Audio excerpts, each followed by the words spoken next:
ପିଲାମାନେ ଆଜି ଆମେ ବେଙ୍ଗୁଲି କରୁଛି କେଁ କଟର ପାଠର ଅଭ୍ୟାସ କାର୍ଯ୍ୟ କରିବା। 1 ନମ୍ବର ଦେଇଛି ଦେଖ ପିଲେ, ପଢ଼ ଓ ଲେଖ। ପଢ଼ିବା ଆଉ ଲେଖିବା। ଫର୍ଦ କଣ ଦେଇଛି? ଫର୍ଦ। ତାପରେ ଦେଲା ଦେଖ ପିଲେ ଶୁଦ୍ଧ। ତାପରେ ଦେଇଛି ଶବ୍ଦ। ଫର୍ଦ, ଶୁଦ୍ଧ, ଶବ୍ଦ। ଅର୍ଦ୍ଧଳି, ଅର୍ଦ୍ଧଳି। ବିଶୁଦ୍ଧ, ଶନିଶ୍ଚର, ଶନିଶ୍ଚର। ପଢ଼ିବା ତା ସହିତ ଆମେ ଲେଖିବା। ବୁଦ୍ଧ, ଧ ବ୍ୟବହାର ହେଇଛି। ତାପରେ ଅଛି କରମର୍ଦ୍ଧନ, କରମର୍ଦ୍ଧନ। ତାପରେ ଦେଖ ଦେଇଛି ପିଲେ ଉର୍ଦ୍ଧୁ,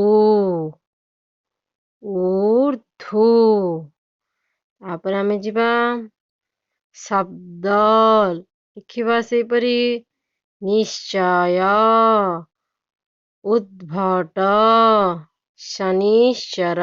ଶବ୍ଦାବଳୀ ଅର୍ଦ୍ଧରାତ୍ର, ଯୁଦ୍ଧ, ପଶ୍ଚିମ। ଏଇପରି ଆମେ ପଢ଼ିବା ତା ସହିତ ଲେଖିବା। ଦେଖ ପିଲେ ଦେଲା ଚିତ୍ର ଦେଖ, ବାଜା ଗୁଡ଼ିକର ନାମ କୁହ। ତମେ ତ ଏ ଚିତ୍ର ଗୁଡ଼ିକ ପିଲେ ବାଜା ଗୁଡ଼ିକ ଆଗରୁ ମଧ୍ୟ ଦେଖିଥିବ। ଦେଖିବା ଆମେ ଗୋଟେ ଗୋଟେ ଚିତ୍ରକୁ ଆମେ ଚିହ୍ନିବା। ଦେଖ ପିଲେ କଣ ଅଛି? ଆମେ ଯୋଉ ଦେଖୁଛେ ଗୋଲ ବୁଲା ଯାଉଛି ତାକୁ କଣ କହିବା? ଆମେ ଖଞ୍ଜଣି। ତାପରେ ୟାକୁ କଣ କହିବା?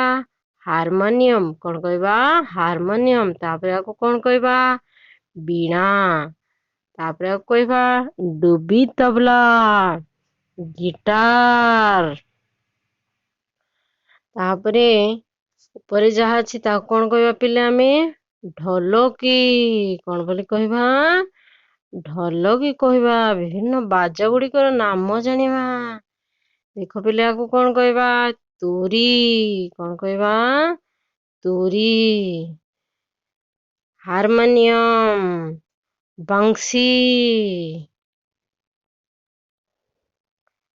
ଏପରି ସବୁ ବାଜା ଗୁଡ଼ିକର ନାମ ଜାଣିଲେ।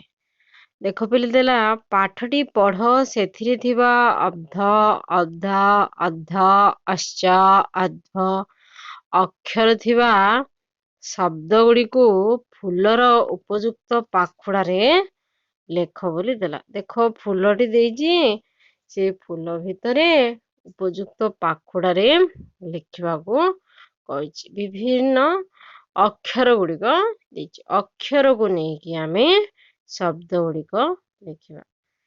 ବହିରେ ଅଛି ଆମର ବିଭିନ୍ନ ଶବ୍ଦ ଗୁଡ଼ିକ ଆମେ ଯୁକ୍ତାକ୍ଷର ବିଶ୍ଳେଷଣ ମଧ୍ୟ ଜାଣିବା। ଆଗକୁ ଦେଖ ଦେଇଛି ଅବ୍ଧ, ଅବ୍ଧ, ଅଧ, ଅଧ୍ବ, ଅଶ୍ଚର ଦେଇଛି। ଦେଖ ପିଲେ ପ୍ରଥମେ ଆମେ ଗୋଟିଏ ଗୋଟିଏ ଶବ୍ଦକୁ ନେଇ ଗୋଟିଏ ଗୋଟିଏ ଅକ୍ଷରକୁ ନେଇ ଗୋଟିଏ ଗୋଟିଏ ଶବ୍ଦ ଗଢ଼ିବା। ଏଠି ଲେଖିଦେବା ଆମେ କଣ ଲେଖିଦେବା? ଶବ୍ଦ, ଶବ୍ଦ। ତାପରେ ଲେଖିବା ଆମେ ମର୍ଦ୍ଦଳ। କଣ ଲେଖିବା? ମର୍ଦ୍ଦଳ। ତାପରେ ଲେଖିବା ଉଦ୍ଭାବନ। ତାପରେ ଲେଖିବା ପିଲେ ପଶ୍ଚିମ। କଣ ଲେଖିବା? ପଶ୍ଚିମ। ତାପରେ ଲେଖିବା ବୃଦ୍ଧ। ଏପରି ଆମେ ଗୋଟିଏ ପରେ ଗୋଟିଏ ଶବ୍ଦ ଲେଖିବା। ପାଖୁଡ଼ା ଭିତରେ ଆମେ ଗୋଲ ଗୋଲ ସୁନ୍ଦର ସୁନ୍ଦର ଅକ୍ଷର କରି ଅକ୍ଷର ଗୁଡ଼ିକୁ ନେଇ ଶବ୍ଦ ଗୁଡ଼ିକ ଆମେ ଲେଖିବା।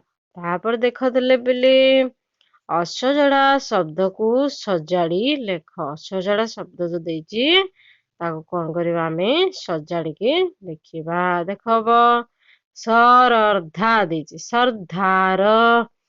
ବିଧରୁ ଦେଇଛି, ବିରୁଦ୍ଧ। ସଧିତା ଦେଇଛି, କଣ ହବ? ଶତାଧି। ସନ୍ନିଧ ଦେଇଛି, ନିସ୍ପଧ, ନିସ୍ପଧ ହବ। ମାର୍ଦ୍ଧନ ଦେଇଛି ନର୍ଦ୍ଦମା। ତାପରେ ଦେଲା ଦେଖ ପିଲେ ଉଦଧି ଉଦ୍ଭିଦ। ଧୂତ ଦେଇଛି ଅଦ୍ଭୁତ। ଉର୍ଦ୍ଧା ଉଦ୍ଧାର। ସ୍ୱଭା ସ୍ୱଭାବ। ମଶ୍ଚିପ ଦେଲା ପଶ୍ଚିମ। ଏହିପରି ଆମେ ସୁନ୍ଦର ସୁନ୍ଦର ଅକ୍ଷର କଲି ଶବ୍ଦ ଗୁଡ଼ିକୁ ସଜାଡ଼ିକି ଲେଖିବା। ଆଉ ବଳକା ଆସନ୍ତା ଭିଡ଼ିଓ କ୍ଲାସରେ ଜାଣିବା।